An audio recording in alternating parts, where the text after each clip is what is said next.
Josué 2, 1, 2 e 3. De Sitim enviou Josué, filho de Num, 2 homens, secretamente como espias, dizendo: andai e observai a terra e Jericó. Foram, pois, e entraram na casa de uma mulher prostituta, cujo nome era Raabe, e pousaram ali. Então se deu notícias ao rei de Jericó, dizendo: eis que esta noite vieram aqui uns homens dos filhos de Israel para espiar a terra. Mandou, pois, o rei de Jericó dizer a Raabe: faze sair os homens que vieram a ti e entraram na tua casa, porque vieram espiar toda a terra. Deus, nós queremos rogar ao Senhor mais uma vez que o Teu Espírito Santo ilumine nossas mentes, para que compreendamos a Tua palavra e sejamos por ela abençoados nesta noite. Cremos que a Escritura Sagrada é a Tua palavra e, portanto, a Tua voz a falar aos nossos corações. E cremos que a Tua voz é poderosa para fazer coisas inimagináveis. A Escritura diz que a voz do Senhor, o Verbo vivo, criou todas as coisas que existem a partir do nada. A Tua palavra diz que a voz do Senhor é poderosa como a voz das muitas águas. A Tua palavra diz que a Tua voz ressuscitou mortos, quando Cristo, por exemplo, diz a Lázaro que estava no sepulcro, ordenou para que ele saísse. A Tua palavra diz que Lázaro voltou a ter vida, e Lázaro ressuscitou. A Tua voz, portanto, Deus, continua sendo poderosa para fazer coisas inimagináveis. Continua sendo poderosa para transformar as nossas vidas, os nossos corações, abrir os nossos ouvidos, quebrar toda a altivez do coração, da alma. A Tua palavra é poderosa para nos dar vida espiritual. E nós queremos Te pedir que esta palavra seja usada pelo Teu Espírito Santo para falar conosco, para ministrar nossas vidas, para produzir em nós vida verdadeira. Que esta palavra, Deus, nesta noite, seja poderosa para fazer infinitamente mais do que tudo que nós pensamos ou pedimos, conforme o Teu poder que opera em nós.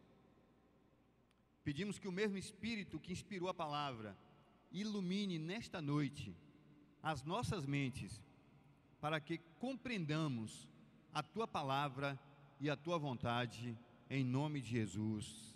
Amém. Amém.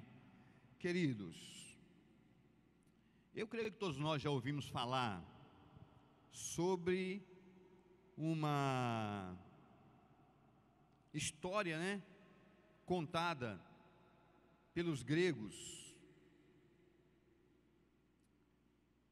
E essa história nos fala sobre um chamado cavalo de Troia. Conta-se que uma guerra ocorrida entre gregos e troianos, que levou mais ou menos, alguns dizem 9, 10 anos, entre 9 e 10 anos. Os gregos tentaram entrar em Troia para resgatar Helena, que tinha sido roubada, do rei de Troia, ou do rei dos gregos. E depois de 9 anos lutando e tentando entrar em Troia e não conseguindo, as muralhas de Troia continuavam firmes, inabaláveis, e tudo indicava que permaneceria assim por muito tempo. os gregos resolvem retirar-se e deixam à porta de Troia um cavalo. E os troianos eram criadores de cavalo. E eles deixam o cavalo lá e dizem que era um presente para selar a paz entre gregos e troianos. Eles são convencidos a levar o cavalo para dentro da cidade. Dentro do cavalo estavam soldados gregos que à noite saem, abrem as portas da cidade, né, e a cidade é vencida e destruída, né, por conta desse ardil, né, dos gregos. Esse texto que nós lemos, embora não nos fale especificamente sobre gregos e troianos, nos fala que Josué enviou para olhar a terra, para ver a sua potencialidade, a sua beleza, os seus recursos, mas também os seus inimigos, 2 espias. E esses espias, eles entraram na cidade de Jericó, e o texto diz que eles foram até a casa de uma mulher, e o texto aqui diz, capítulo 2, o verso 1 diz: foram, pois, e entraram na casa de uma mulher prostituta, cujo nome era Raabe, e pousaram ali. O verso 3 diz que o rei de Jericó, tendo conhecimento de que Raabe tinha recebido esses homens, manda para ela o seguinte recado: faze sair os homens que vieram a ti e entraram na tua casa. E é nesta frase, e é a partir desta frase, né, entraram na casa, e na outra frase que diz entraram na tua casa, que eu quero nesta noite meditar com os irmãos. E a pergunta é: o que é que nós temos levado ou permitido que entre em nossa casa? Quais são os cavalos de Troia que entram na nossa casa, levados por nós mesmos, e que trazem destruição, que fazem mal, que fragilizam a nossa vida, a nossa família, a nossa casa e o nosso lar? É claro que nesse texto aqui, o exemplo não é negativo, mas positivo. Na verdade, Raabe, quando permite que os espias entrem na sua casa, ela não só salvou a sua vida, mas ela salvou a vida da sua família. Daí depreende-se que aquilo que entra na minha casa, quando eu abro a porta da minha casa e permito que algumas coisas entrem na minha casa, aquilo que entra na minha casa com a minha permissão pode salvar a minha família, abençoar a minha família ou amaldiçoar a minha família. No caso de Raabe, aquilo que entrou na sua casa abençoou a sua família. Ou os espias que entraram na sua casa abençoaram a sua família e salvaram a sua família. Mas muitos de nós às vezes abrimos portas, ou as portas da nossa casa, para que entrem coisas que não nos abençoam, mas nos amaldiçoam, que nos afastam de Deus, que trazem morte para a nossa casa, que trazem maldição para a nossa família. E nós precisamos tomar cuidado e fechar as portas das nossas casas para essas coisas que podem trazer maldição. Verdadeiros cavalos de Troia que entram em nossas casas, aparentemente para nos abençoar, ou sendo coisas positivas, boas, que não são ilícitas, que são lícitas até, desejáveis até, mas que podem trazer maldição sobre a nossa casa e sobre o nosso lar. E nesta noite, eu queria ver pelo menos 3 coisas que a gente traz para a nossa casa, que nós podemos trazer para a nossa casa, melhor dizendo, ou que quando nós abrimos a porta da nossa casa e elas entram, elas produzem maldição e morte na nossa vida e na nossa família. Uma delas é a idolatria. E talvez você diga para mim, mas pastor, nós não somos idólatras. Idolatria não é uma prática comum àqueles que são evangélicos, cristãos, presbiterianos. Esse não é um cavalo de Troia para nós, porque nós nunca abrimos a nossa porta, não há na nossa casa nenhuma imagem de escultura, não há nenhuma foto, nenhum retrato, nenhuma pintura diante da qual nós nos ajoelhamos. E se não há imagem de escultura, quadro, pintura, diante do qual nós nos ajoelhamos, consequentemente nós não somos idólatras. Mas há um engano com respeito a isso. Porque se nós formos ver o que é ídolo, nós vamos concluir que ídolo é tudo aquilo, pessoa ou coisa, que ocupa o lugar de Deus na nossa vida e em nosso coração. Portanto, eu posso ser idólatra, embora sendo evangélico, embora sendo crente, embora sendo presbiteriano. É possível que eu permita que entre na minha casa ídolos. E embora não me prostrando diante deles, não me colocando de joelho diante deles, quando eles ocupam o lugar de Deus no meu coração, quando a minha esperança é posta sobre eles, quando os meus sonhos são colocados sobre eles, quando eu busco encontrar neles ou através deles satisfação para a minha alma, completude para a minha vida, eu estou sendo idólatra ou estou levando para dentro da minha casa ídolos.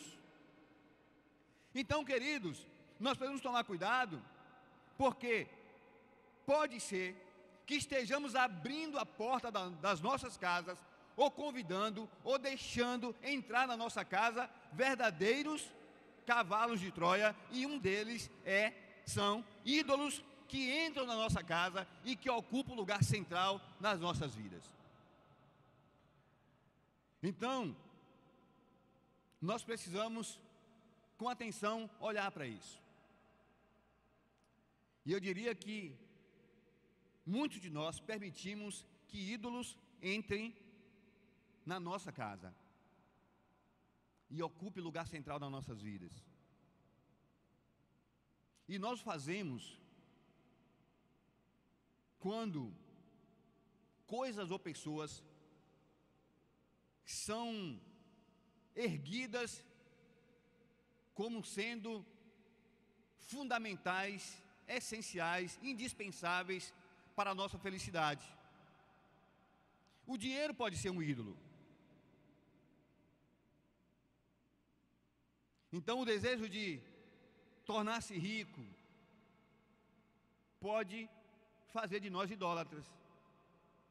A televisão pode ser um ídolo na nossa casa, quando, por conta da sua programação, nós não encontramos mais tempo para ler a Bíblia, para orar, para comungar.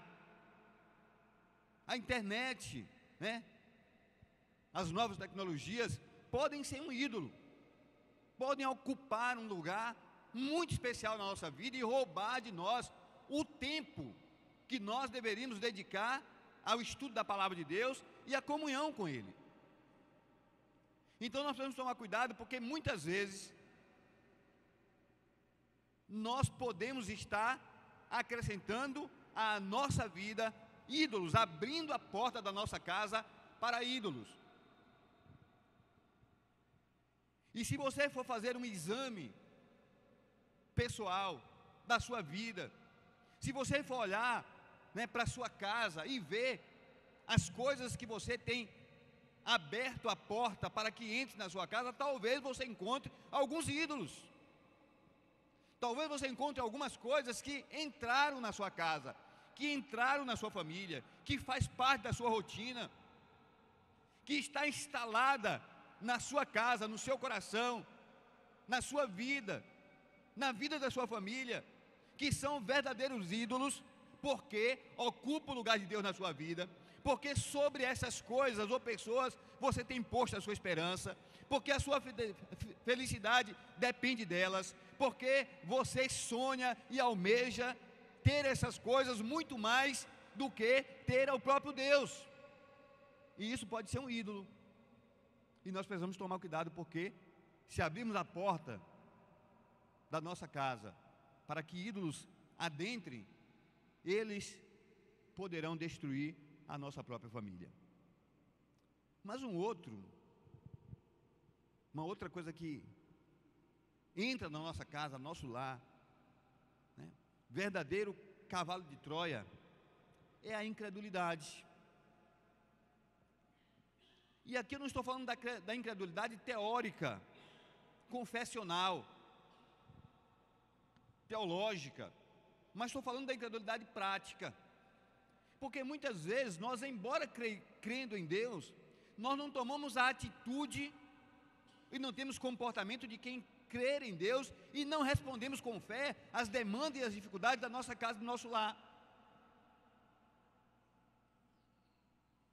Não temos o hábito, por exemplo, de, diante das dificuldades, chamar a nossa família, reunir a nossa família para orar. Quando temos algum problema, passamos por alguma luta, alguma dificuldade, nós não recorremos a Deus em primeiro lugar. Tentamos resolver de todas as maneiras, de todas as formas, e quando não há mais alternativa, às vezes nós buscamos a Deus ou pedimos aos outros que orem em nosso favor. Quando eu não respondo com fé, e quando eu não respondo com oração, com a busca de Deus, quando eu não ponho nele as minhas expectativas, as minhas esperanças, eu estou sendo incrédulo. Então, muitas vezes, nós carregamos ou trazemos para dentro da nossa casa esse cavalo de Troia que é a incredulidade, e os nossos filhos pequenos, adolescentes, especialmente, aprendem conosco de que a Bíblia é um livro para ser lido na igreja, que algumas coisas podem ser cridas nele, mas outras não, de que o que Deus promete nem sempre se cumpre. Então a incredulidade pode ser sim um cavalo de Troia, e pode ser que a porta da sua casa esteja escancarada para a incredulidade. Pode ser sim que a incredulidade esteja instalada na sua casa,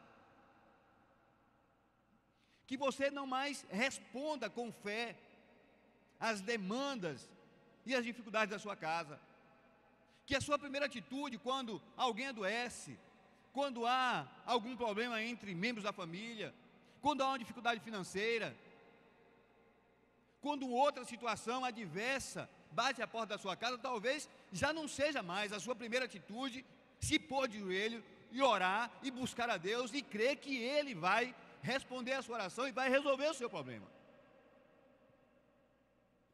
Se isso aconteceu com você, se você perdeu esta fé, se você já não mais crê em Cristo como o dono e Senhor da sua vida, como governador e Senhor da sua vida, a incredulidade está sim instalada na sua casa, no seu lar, na sua família, entrou na sua casa e vai destruir a sua vida espiritual. Então, queridos, precisamos tomar cuidado, porque o texto diz que, com respeito a Raabe, que ela convidou, abriu a porta da sua casa, deixou entrar na sua casa os espias. E a maioria dessas coisas que são como que cavalo de Troia para nós, entram nos nossos lares, nas nossas casas, não forçosamente, mas entram porque nós abrimos a porta da nossa casa e as convidamos para que entrem, e permitimos que elas destruam o nosso relacionamento com Deus. Mas uma outra coisa que eu acho que é um cavalo de Troia hoje, que tem entrado nas nossas casas, nos nossos lares, é a cultura deste mundo. Vejam bem, hoje nós temos muitos crentes, Graças a Deus aqui na igreja não tenho conhecimento disso, mas muitos crentes que acham, por exemplo, que não há nada demais que os filhos levem o namorado ou a namorada para dormir em casa, por exemplo. Há muita gente que não vê nenhum problema nisso. Nenhum problema que o filho fume sua maconha na sua própria casa. Muita gente que não vê problema que os filhos vivam como se crentes não fossem, ou eles mesmos vivam como se não fossem crentes.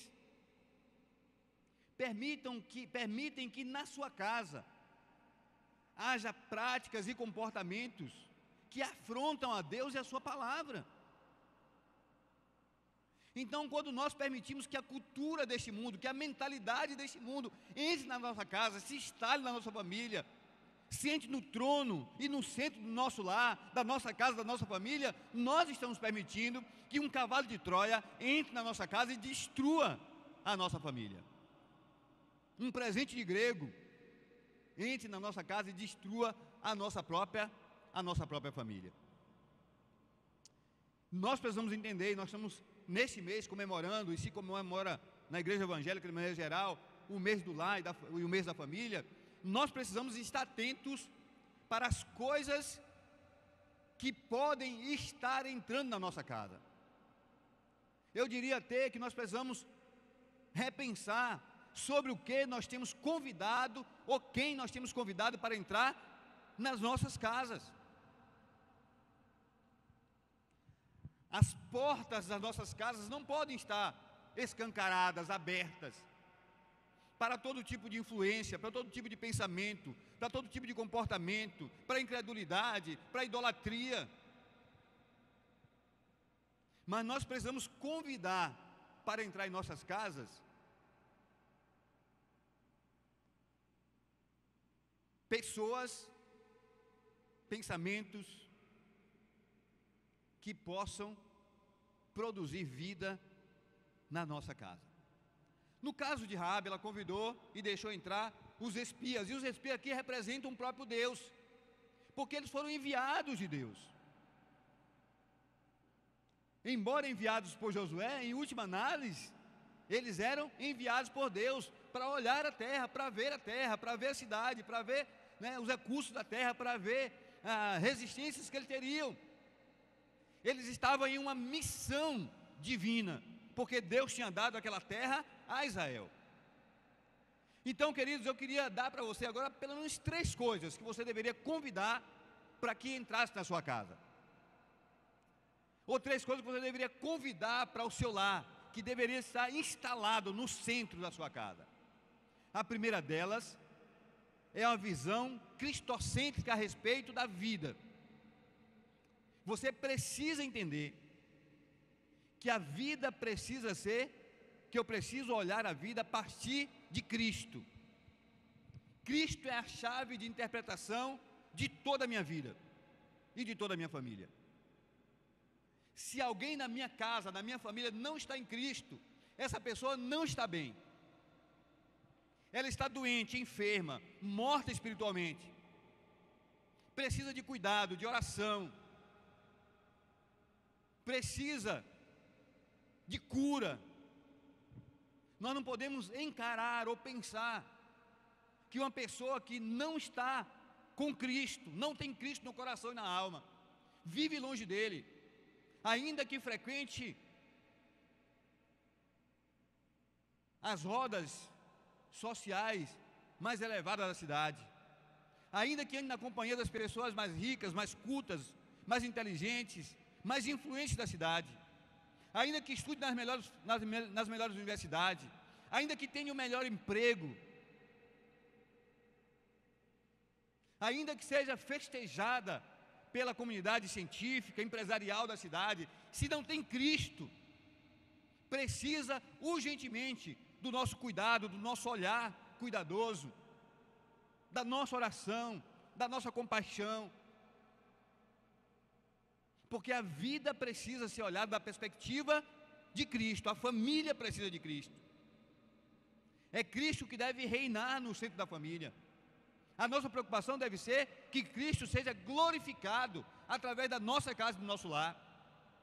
Se na minha casa, se no meu lar, Cristo não é glorificado, não é exaltado, se Ele não é a pessoa, a figura central, se Ele é um mero convidado, se Ele não pode, como Ele fez lá na festa do casamento em Canaã da Galileia, transformar água em vinho, dar ordem àqueles que moram na casa, ordená-los que façam determinadas coisas, se Ele não é obedecido, se Ele é visto apenas como um pendulicário, se Ele é visto apenas como uma coisa qualquer, se Ele é apenas colocado de lado como um enfeite na sua casa, você está agindo de forma equivocada e errada, porque Ele precisa ser o Senhor na minha casa e no meu lar. Então, se há uma coisa que nós precisamos fazer, é convidar, abrir a porta da nossa casa, para que Cristo seja o Senhor da nossa casa e do nosso lar. A segunda verdade que eu queria, a segunda coisa que eu queria dizer para você, com respeito a o que você pode convidar para a sua casa e não ser um cavalo de Troia. Se a primeira coisa que você precisa levar para a sua casa, a centralidade de Cristo e reconhecer que Ele é o Senhor e Salvador da família, você precisa também estimular na vida da sua família uma prática devocional constante. Ler a Bíblia e orar precisa ser fundamental, fazer parte da história e da vida da família. A questão é que nós deixamos entrar em nossa casa muitas coisas, há muitas práticas, mas nós nos esquecemos de ler a Escritura Sagrada e nos esquecemos de orar todos os dias e entendermos que a vida devocional, alimentar-se de Deus e em Deus, é tão importante quanto pôr comida na mesa dos nossos familiares. Trabalhar para suprir as necessidades da família, trazer pão para casa, orar, o pão nosso de cada dia nos dá hoje, é importante. Pedir pelo pão é importante, mas sobretudo precisamos produzir na vida da família a consciência de que antes do pão nosso, nós precisamos dizer: Pai nosso que está nos céus, santificado seja o teu nome, venha a nós o teu reino. Portanto, nós precisamos abrir a porta da nossa casa, do nosso lar, no coração da nossa família. Precisa haver esse comprometimento, esse compromisso com uma vida devocional diária. Precisamos entender que é tão importante quanto tomar café pela manhã, lanchar de 2 em 2 horas, né? Comer de 2 em 2 horas, de 3 em 3 horas, sei lá, parece que agora nem mais de 2 horas, é toda hora, né? Comer todo o tempo, fazer uma boa refeição ao meio-dia, é tão importante quanto alimentar-se, né, de forma correta e saudável, é alimentarmos a nossa alma com a palavra de Deus e com a oração. Nós não podemos ter uma família abençoada se nós não nos alimentarmos de Cristo Jesus. Quando eu era recém-saído do seminário, eu fui morar numa cidade chamada Ibicaraí, no sul da Bahia. Pastor, solteiro, fui morar sozinho, uma casa grande, o comprimento da casa era maior do que essa extensão aqui do templo, era menos larga, mas era maior. E eu morava sozinho nessa casa, não tinha nada, eu tinha uma mesa, algumas cadeiras, no meu quarto, não tinha móveis, né?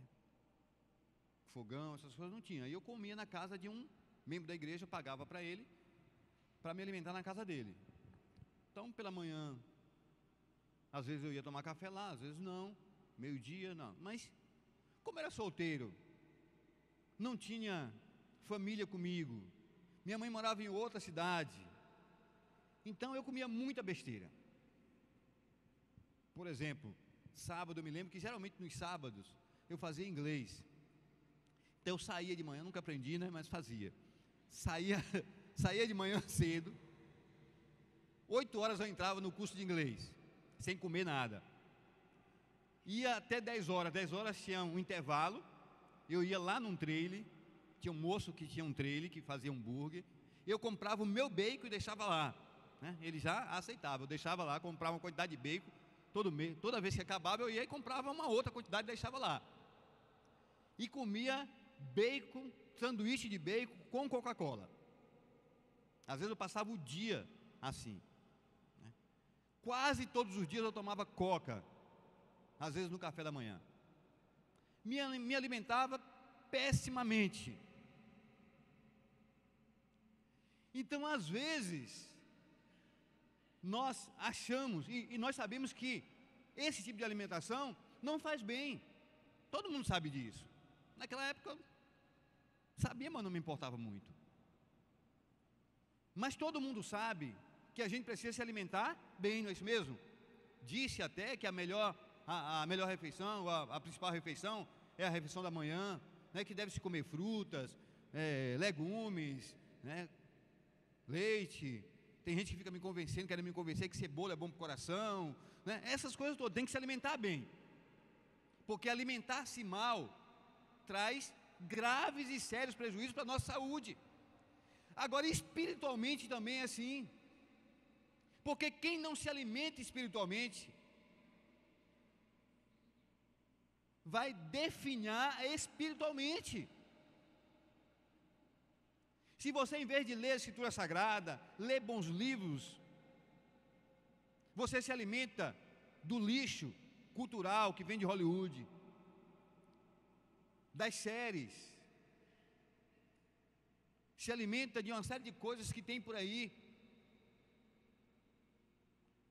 em vez de se alimentar do genuíno leite espiritual, você vai cair espiritualmente, vai definhar espiritualmente, vai adoecer espiritualmente. Então você precisa estabelecer para a sua casa e permitir que dentro da sua casa habite esse sentimento e essa consciência de que Cristo é o Senhor da família. E por conta disso, você precisa se alimentar espiritualmente bem e o fazer através de uma vida devocional diária. É preciso se alimentar diariamente da Bíblia, Palavra de Deus, e conversar com Deus, ter comunhão com Ele através da oração. Quando a gente está enfermo, ou tem alguma enfermidade, às vezes tem algum problema de saúde, eu ligo para Silane, ó, gripei, ou o que é que eu faço? Aí Silane pergunta, tem tosse? Tem, é tosse seca, tem dor no ouvido, a garganta está assim, tem vermelhidão, não sei o que, eu falo sério perguntas, né? Tem febre, né? E aí eu vou respondendo, e ela diz, olha, vem aqui que eu vou lhe dar, vou receitar ao senhor um medicamento, e eu vou lá e pego, e lá tem né, dito 10 ml, 3 vezes ao dia, e eu tomo 3 vezes ao dia. Eu não digo assim, não, eu não vou tomar 3 vezes ao dia, eu vou tomar um dia só. Eu vou fazer o seguinte, em vez de tomar 3 vezes de 10, eu vou tomar uma de 30 pela manhã. Não é? Tem o trabalho de lembrar 3 vezes ao dia que eu preciso tomar remédio, eu tomo logo uma dose única pela manhã e está resolvido. Eu poderia, quem sabe, até multiplicar, né? Porque às vezes é 7 dias, às vezes 14 dias, né? 7 dias, 7 vezes 3 vai dar 30 ml por dia, né? 10, 10, 10, 7 vezes 3, 21, 210 ml, né? Vai dar o frasco quase todo. Eu podia tomar logo todo de uma vez, sentar, tomar de uma vez, né? E chamar a ambulância. Porque às vezes a gente acha que a vida espiritual também é assim.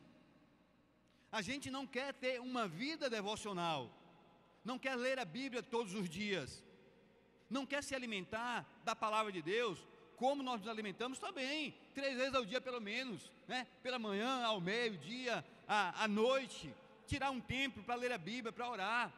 Agora, né? Às vezes eu estou dirigindo, andando na rua, e eu estou fazendo o seguinte: pelo menos 3 vezes ao dia eu oro o Pai Nosso.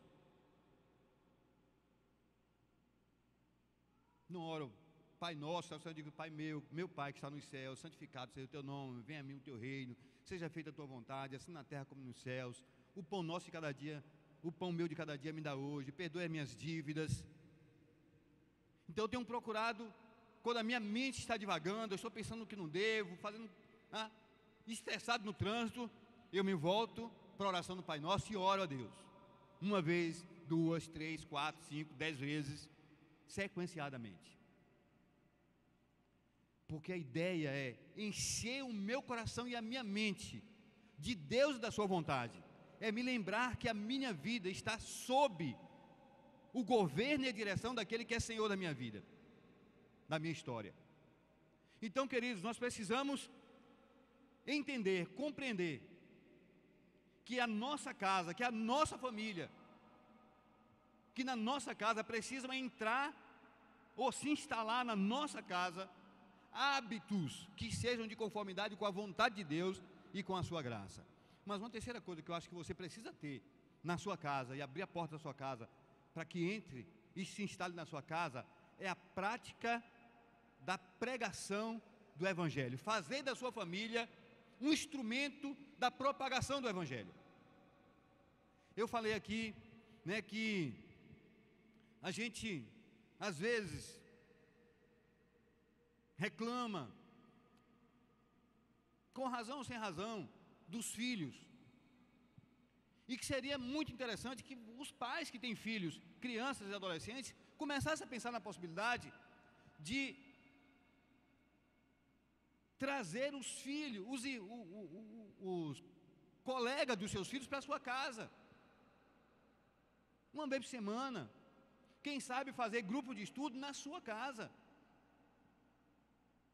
Para que eles, ao chegar na sua casa, né, você, se tiver tempo, se estiver em casa, a mãe ou o pai, né, diga: olha, antes de estudar, vamos ler a Bíblia aqui, né? Não vai ler 2 horas de Bíblia, porque senão você vai tomar o tempo de estudo, mas um versículo bíblico, né? Lê um versículo e diz: olha, a Bíblia está dizendo isso e isso, vamos orar para Deus dar sabedoria para vocês. A nossa casa precisa ser um lugar de difusão do Evangelho e da verdade bíblica.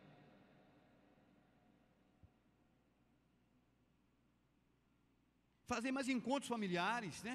Não só para comer, também porque não é ruim comer, né?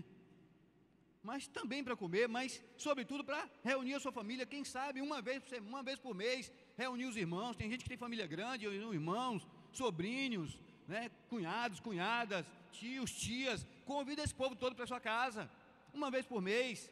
Senta com eles antes da refeição, lê a Bíblia, ora, fala com eles de Jesus. E depois deixa eles festejarem, né? Comerem alegremente, felizes.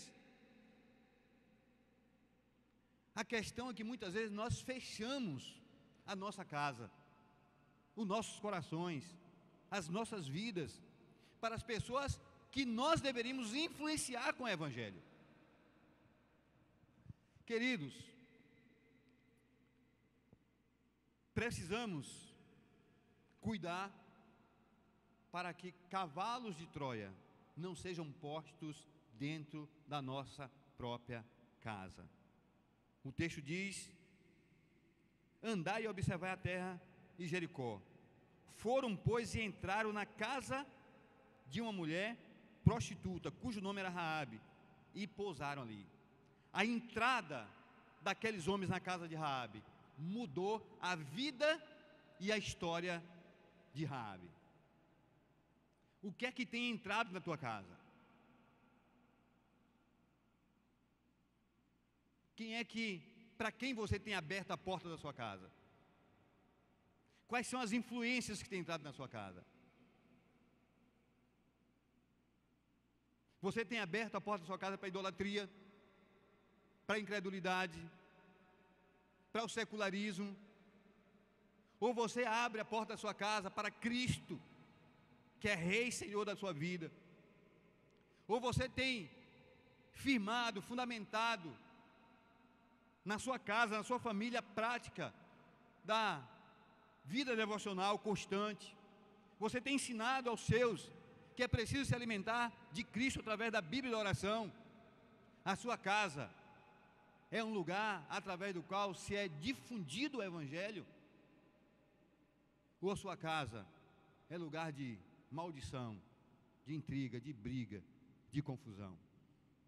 Raabe abriu a porta da sua casa para entrarem aqueles que representavam o Deus de Israel, o Deus Todo-Poderoso. Abra a porta da sua casa, mantenha escancarada para tudo que vem de Deus, mas fecha para tudo que contraria a vontade e o propósito de Deus. Que Deus nos abençoe.